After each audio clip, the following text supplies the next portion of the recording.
কোয়ার্টারে একা একা দুটো বাচ্চাকে নিয়ে কিভাবে আমি দিন কাটাচ্ছি কি বলো তো। হাজবেন্ড যদি কাছে না থাকে না, তো তার থেকে বড় চিন্তা কিছুই হয় না, আর সাথে যদি দুটো বাচ্চা থাকে।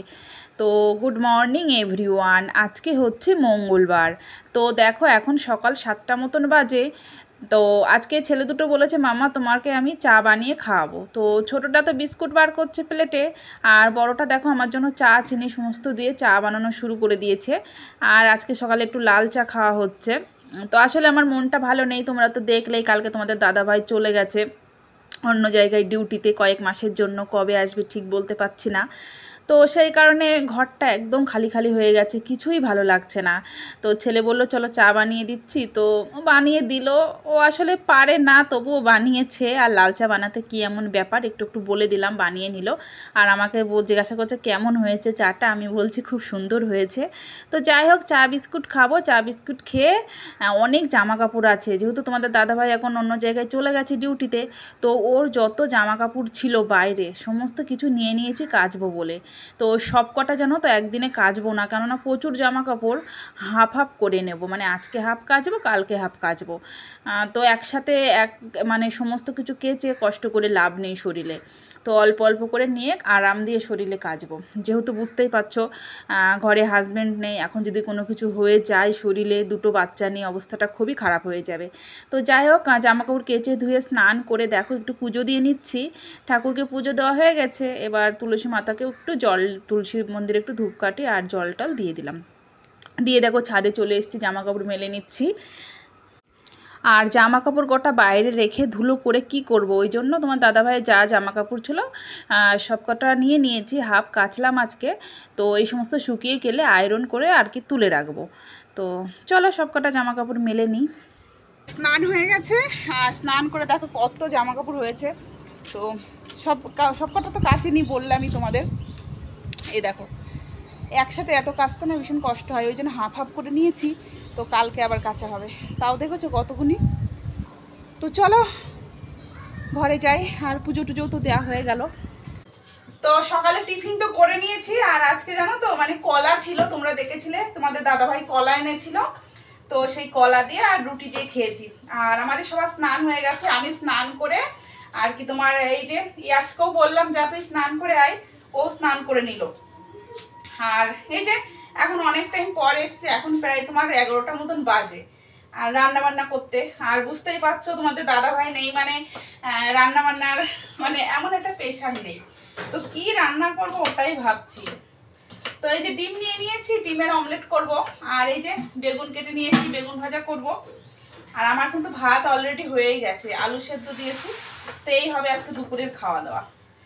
তো চলো ডিমের মধ্যে একটু পেঁয়াজ দেবো, অন্যান্য সময় জানো তো পেঁয়াজ দিয়ে করা হয় না, ওই এমনি আর কি তেলের পরে ডিমটা ফাটিয়ে দিয়ে হয়ে যায়। তো আজকে ভাবলাম সিম্পল খাওয়া দাওয়া, একটু পেঁয়াজ লঙ্কা দিয়ে ডিমের অমলেট করি, তাহলে একটু বেশি টেস্ট লাগবে। আর ঘি আছে, তো এই দেখো ঘি অনেকটাই আছে। এই যে এই ঘিটা তো মানে ইউজই করা হয়নি, মানে খোলাই হয়নি। আর এই যে এই ঘিটা আছে, হাফ আছে এখনো। তো ঘি থাকলে আমার ঘরে টেনশন নেই। আমি আমার এই যে বড় ছেলে দুজনে ঘি দিয়ে ভাত খেতে না খুব ভালোবাসি। ছোটটা নিয়ে একটু সমস্যা, ছোটটা হয়েছে পাপার মতন, মানে ঘিটি অত পছন্দ করে না। তো যাই হোক চলো ডিমের অমলেট বানিয়ে নিই। তো প্রতিদিন তো এরকম শুকনো শাকনা খেলে হবে না বলো, যতই হাজবেন্ড না থাকুক, আমার জন্য না অন্তত বাচ্চাদের জন্য একটু একটু তো কিছু বানাতে হবেই। তো চলো ডিমের অমলেটটা বানিয়ে নিই। সত্যি কথা বলতে মানে এক একটা মুহূর্ত যে আমার কিভাবে কাটছে সে শুধুমাত্র আমিই জানি। প্রথমত ও তো গেছে ডিউটিতে, ওর চিন্তা তো আছেই যে কি করছে না করছে, সবসময় তো কথা হয় না বলো। প্রথমত নেটওয়ার্কের প্রবলেমের জন্য তো কথা হয়ই না, যাও বা ফোন করেছিল মানে ঠিকঠাকভাবে কথাও বলতে পারিনি, মানে কিছু শুনতেই পারিনি, যে কিছু জিজ্ঞাসা করব ভালোভাবে কিচ্ছু শুনতে পারিনি। এইবার এই কারণে মনের মধ্যে একটা টেনশান তো থাকেই বলো। আর তার উপরে দেখো দুটো বাচ্চা নিয়ে একা আছি কোয়ার্টারে, মানে সত্যি একটা সবসময় চিন্তার মধ্যেই আছি। হ্যাঁ হয়তো যে শক্তি নিয়ে যে মনে জোর নিয়ে থাকবো কিছু হবে না, তবুও একটা দেখবে হাজব্যান্ড ঘরে না থাকলে একটা দুর্বলতা জায়গা চলেই আসে। মানে হাজব্যান্ড ঘরে থাকলে কি হয়, মানে কোনো কিছু হয়ে গেলেও মনে হবে না আছে কেউ একজন আছে দেখার। আর না থাকলে মানে সমস্ত চিন্তাটা নিজের মাথার উপরে, মানে সমস্ত দায়িত্ব চিন্তা সব কিছু এখন আমার। তো যাই হোক, দেখো ডিমের অমলেট, বেগুন ভাজা সব কিছু করে নিয়েছি, আর কিছু লঙ্কাও ভাজা করে নিয়েছি। তো বেগুন ভাজার সাথে খাবো, বেশ ভালো লাগবে। আর এই দেখো ভাত কিন্তু আমি অনেক আগেই বানিয়ে নিয়েছিলাম, আর এখন খাওয়া দাওয়াটা করে নেব। এখন মোটামুটি তোমার 1:45 হয়তো হবে, বেশি বাজেনি।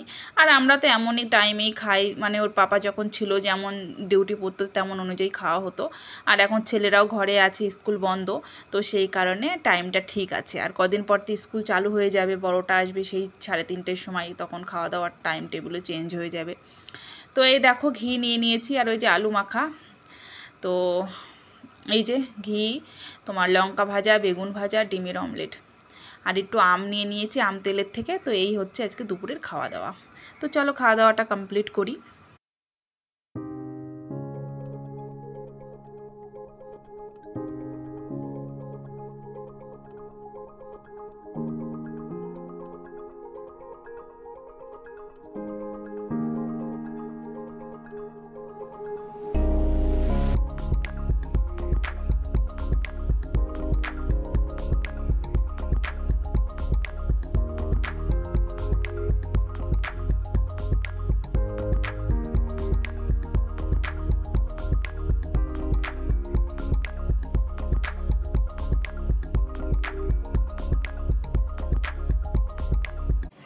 গুড ইভিনিং সবাইকে।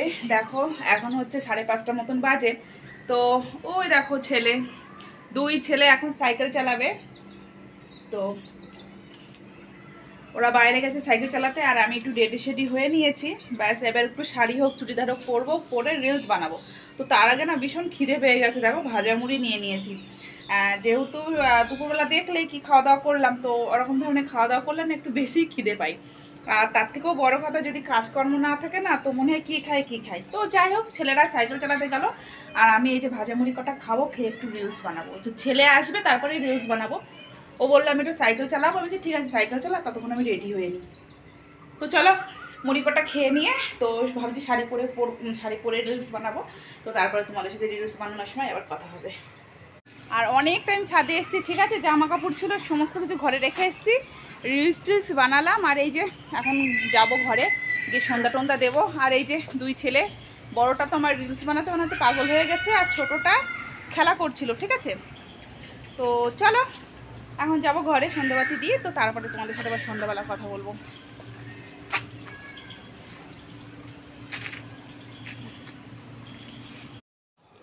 তো দেখো ঘরে কিন্তু অনেক টাইম এসছি, সন্ধ্যাবাতি দিলাম, বেশ একটু অনেক টাইম বসেছিলাম, জামা কাপড় সমস্ত কিছু তুলে এনে যেখানে যা ভিজে টিজে ছিল সব কিছু শোকাতে দিলাম। দিয়ে দেখো আজকে আমি একটু দুধ খাচ্ছি, ঠিক আছে, অনেক দিন পরে দুধ খেতে বসেছি। কেন কি আজকে দুধটা ফোড়াইনি, সকালে দুধ চা খাওয়া হয়নি, তো বিকালেও দেখো চা খেলাম না ওই কারণেই। তো দেখো অন্যান্য দিন চা খায়, তো আজকে কি বলো তো অনেকটা দুধও রয়েছে, তো সেই কারণে ভাবলাম চলো একটু দুধ খেয়ে নিই। আর ছেলেদেরকেও দুধ দিয়েছি। আর কি বলতো, আগে এমনি প্রত্যেকটা দিন সন্ধ্যাবেলায় হোক বা রাতে শোয়ার আগে দুধ খেতাম, তো মধ্যে এতটা গ্যাস মানে হয়ে গেছিলো, তো সেই কারণে বন্ধ করে দিয়েছিলাম, ঠিক আছে। তো ভাবছি চলো আজকে খেয়ে নিয়েই, খাচ্ছে না আবার গ্যাস হবে, ওই কারণে আর খাই না খুব একটা, মধ্যে মাঝে খাই। আর জামা কাপড় সব মেলে দিয়েছি, সব কটা শোকায়নি, কিছু কিছু শুকিয়েছে, ঠিক আছে। তো চলো ওদেরকেও দুধ দিয়ে দিয়েছি, খাওয়া হয়ে গেছে, এখন একটু পড়াতে বসবো। তো তারপরে দেখি একটু কুমড়ো বেঁচে আছে, রাত্রিবেলা তোমার কুমড়োর তরকারি আর রুটি বানাবো। তো চলো। তো তবুও দুটো বাচ্চা ঘরে আছে বলে মনটা একটু হালকা লাগছে, একটু যাই হোক ভালো লাগছে। কি আসছে? দেখো পড়ার কথা বললেই ওর ঘুম আসে, ঠিক আছে, মানে এইভাবে প্রত্যেকটা দিন জ্বালাই। আর এই দেখো জামা কাপড় যেগুলো শোকায়নি সেইগুলো সব এইভাবে রেখে দিয়েছি উপরে। তো এখন জানো না কতবার আমাকে বলতে হবে, বলে বলে তাই পড়াতে হবে, তাহলে এইভাবে কি পড়াশোনা হয় বলো? চুপ। তো ওই কারণে ভাবছি একেই টিউশন দিয়ে দিই, না তো একটু পড়াশোনা করবে না বলো। আর চলো দেখি, চেষ্টা করি, তো তারপরে এবার রান্নাবান্না করবো। রান্নাবান্না বলতে ওই যে বললাম। তো চলো যাই হোক, ছেলেকে কষ্টে সৃষ্টে একটু পড়িয়েছি, আর এখনও পড়ছে। আর এইদিকে দেখো রুটি বানাবো, তো সেই কারণে আটা মেখে নিচ্ছি। তো চলো রুটি টুটি বানিয়ে নিই। তো দেখো এখন কটা বাজে, মানে 11টা বাজতে 15 মিনিট বাকি, ঠিক আছে। এত ঘুম আসছে, মানে ঢুলে পড়ছি। তো খাওয়া দাওয়া করে নিয়েছি অনেক টাইম আগেই, তো তোমাদের সাথে তারপরে কথা বলা হয়নি। ওই মোবাইল দেখছিলাম একটু একটু, তো তারপরে এত ঘুম চলে এসেছে, আমি বলি চলো ভিডিওটা তাহলে এন্ড করে আসি। তো যাই হোক, এখন ঘুমিয়ে পড়বো। তো চলো, আর কালকে জানো তোমার সকালে অনেক কাজ আছে। কালকে ছোট ছেলেটাকে নিয়ে যেতে হবে হসপিটালে। ওর 5 বছরের আর কি টিকা লাগাতে হবে, টিকা লাগানো হয়নি, ওই কারণে যেতে হবে। তো চলো, এই যে ছেলেরাও কিন্তু এখনো ঘুমায়নি, এই দেখো জেগে আছে, ঠিক আছে, মানে আমি ঘুমাবো তারপরে ঘুমাবে। তো চলো, কালকে সকাল থেকে আবার কি কি করি তোমাদের সাথে শেয়ার করব। আর এখনের মতন ভিডিওটা এখানেই এন্ড করছি। সবাই ভালো থেকো, সুস্থ থেকো, আর আমার ব্লগগুলো কন্টিনিউ দেখতে থাকো। তোমাদের সবাইকে গুড নাইট, টাটা।